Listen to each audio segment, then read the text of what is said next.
Olá, pessoal, tudo bom? Sejam todos muito bem-vindos. E é uma alegria estar falando aqui para vocês. Eu estou empolgado porque eu acabei de dar um curso sobre a ética nicômaco no Filosofia do Zero. Então, quem não entrou no Filosofia do Zero, aliás, aproveite para entrar. E quem não se inscreveu no canal, aproveite para se inscrever. E aí eu estava dando esse curso, estava relendo a ética nicômaco para dar o curso. E uma das partes que me encantou, que eu quis trazer aqui para o canal, é exatamente essa parte sobre amizade. Porque a amizade, hoje, nós vivemos numa cultura de muitos vínculos, de muitos laços que são quebrados, que as pessoas não têm compromisso, que as pessoas rompem as relações, né? E aí, lendo Aristóteles falar sobre a amizade, aquilo foi tão bonito, porque a amizade, a filia, é um tipo de amor como aparece ali em Aristóteles. E aí ele fala sobre tipos de amizade, né? E esses tipos de amizade, então, que eu vou passar aqui para vocês hoje o que Aristóteles entende por amizade, quais são os tipos de amizade, né? Qual a finalidade da amizade, como que você identifica, ao final do vídeo eu vou falar como você identifica a profundidade de uma amizade, ou como uma amizade é verdadeira e como ela pode ser levada adiante. Então, para Aristóteles, o homem, ele já é um animal naturalmente social. Os homens vivem em sociedade. A primeira, na verdade, interação, a mais básica unidade da vida política é a família. Então, o homem tem um pai e uma mãe, homens e mulheres se juntam e criam os filhos. E ali já na família, você já tem um microcosmos, né, da sociedade. Você já tem agora uma autoridade que vem do seu pai e da sua mãe, que é uma autoridade que se sacrifica por você e que vai pautar uma visão de hierarquia, vai pautar uma série de valores.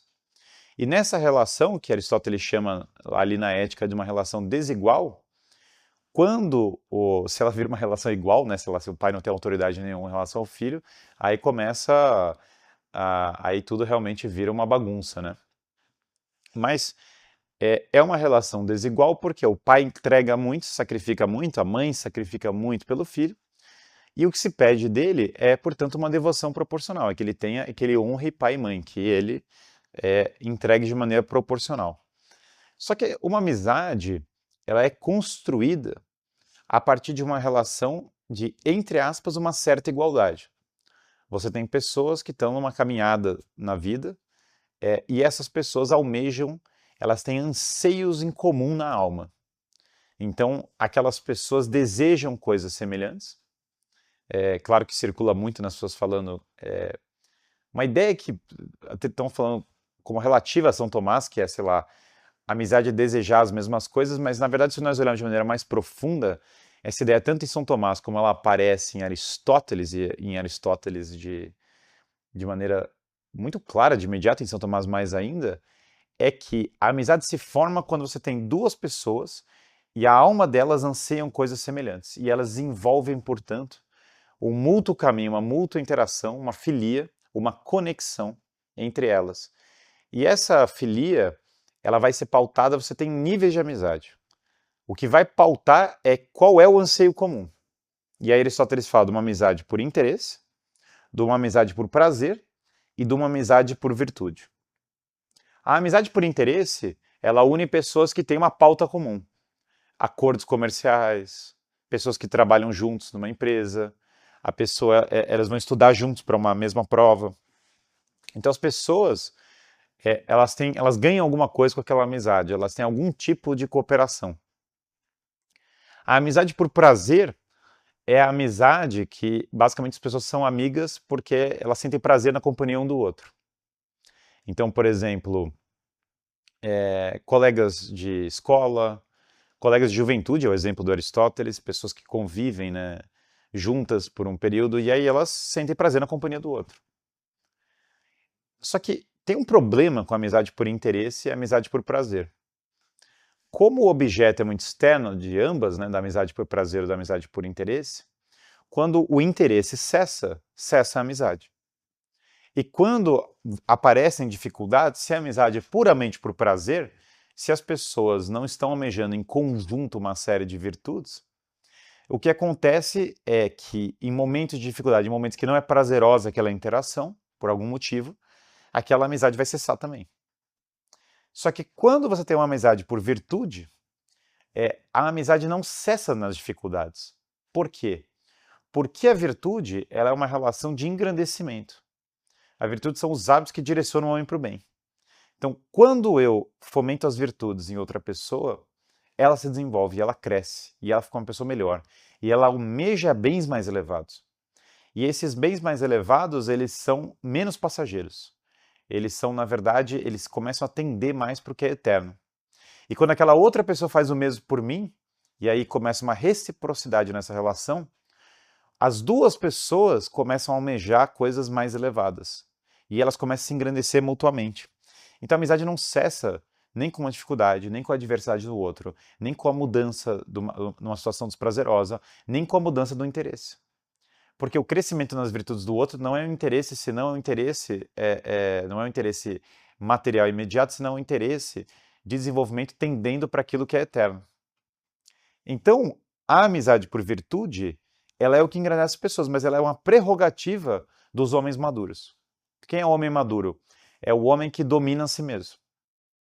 Então, por que muitas amizades são quebradas? Vejam, o cara faz amizade, que é o cara que vai beber com ele, o cara faz amizade porque ele é o cara que ele encontrou que era só um colega. Só que aquelas pessoas não têm valores comuns. E aí, no mundo de relativismo e no mundo de hedonismo, quando cessa aquela interação interesseira, o cara que tá porque o outro tem dinheiro, ou o cara que tá lá por outra coisa, quando essas relações estão quebradiças cessam, as pessoas trocam, porque o interesse delas vai mudando. Só que, quando você tem o homem maduro é senhor de si mesmo, então ele não é volúvel, ele não é frívolo, ele não fica mudando de acordo com o período. Ele simplesmente ele é basicamente firme no propósito, ele tem um caráter forjado de maneira sólida. E uma pessoa que tem um caráter forjado de maneira sólida persevera e cresce e ela começa a enxergar uma das maiores alegrias que tem no mundo, que é ela começa a enxergar na outra o reflexo, o espelho da sua alma, o reflexo das virtudes que ela cultivou ao longo da vida. E aí quando você começa a enxergar no outro o crescimento dele e ver refletido a melhor parte da sua alma, essa é uma alegria rara, é uma alegria que é reservada apenas aos homens maduros. O spoldaios, né, que é o nome de Aristóteles para o homem maduro, que é o homem que dominou as suas paixões, que cresceu nas virtudes, que levou adiante, né, venceu ao longo dos desafios e que agora consegue guiar e liderar as pessoas para um bem. Esse homem maduro, ele convive com outra pessoa e ele olhando para essa pessoa, ele enxerga, né, as virtudes que ele lutou a vida inteira, ele enxerga nela e isso gera uma admiração mútua. E essa é uma das maiores alegrias que tem no mundo, é uma alma contemplando o reflexo da eternidade na outra alma. Então, essa é uma das coisas mais bonitas da amizade, que você começa a ver o reflexo da eternidade na pessoa naquele que é o seu amigo. E essa relação, né, que é uma das mais bonitas, ela é fundamental para a vida política de uma sociedade. Por quê? O sucesso político da sociedade, ele vai se dar, fala Aristóteles, pela quantidade de homens maduros que conseguem se juntar no caminho das virtudes, no caminho do que é certo, para reestabelecer a ordem, para trazer a ordem para a sociedade. Um homem sozinho não consegue reformar a vida política ou a vida social. Ele precisa de um grupo de pessoas, ele precisa inspirar grupos de pessoas trabalhando para o mesmo propósito. Então, a união de pessoas maduras é o sucesso da cidade. E quando esses homens, o homem responsável, o homem forte, não assumem a sociedade, o que toma conta da sociedade? Os vícios, o crime, as pessoas imaturas, o hedonismo, a insanidade.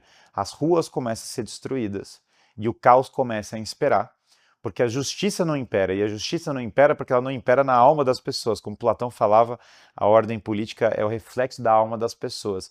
E porque não tem homens que trabalhem em conjunto para, de fato, colocar essa ordem na sociedade. Então a amizade, ela define o sucesso político de uma comunidade. E tem ainda um outro elemento, né, que é quando uma pessoa se corrompe rápido demais, aí você perde a amizade. Mas quando uma pessoa cresce, quando ela tem uma grande ascensão, ela também perde as amizades. Então muitas pessoas passam por isso, o cara se converte e ele perde os amigos. Isso é normal.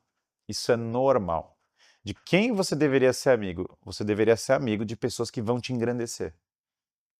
Ah, mas eu não posso ajudar outras pessoas? Claro que você pode. Aqui é uma visão até cristã transcendendo Aristóteles. Existe essa visão cristã da caridade, da kenosis, de você se rebaixar para elevar o outro. Mas entenda, só a pessoa muito entregue espiritualmente, muito madura, muito sã e autocontrolada, consegue fazer esse trabalho.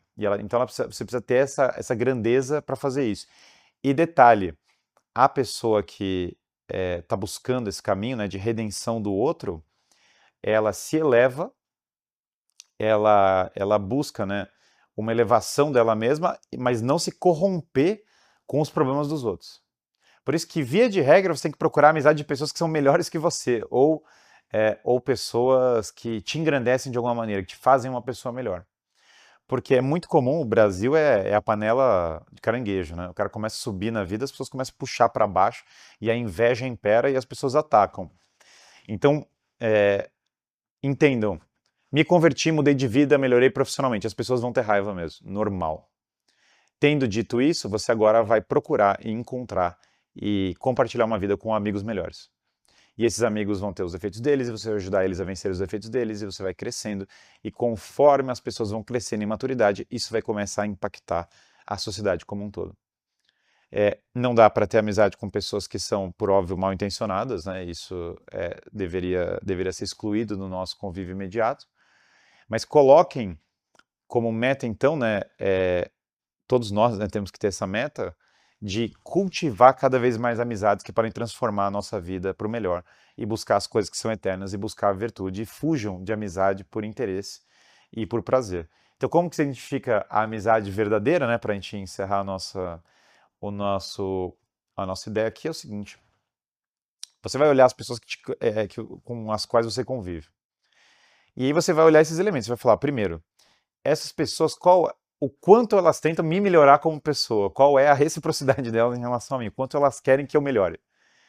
Se os conselhos delas são por inveja ou para puxar para baixo, ou para hábitos que são ruins, então essa é uma amizade falsa.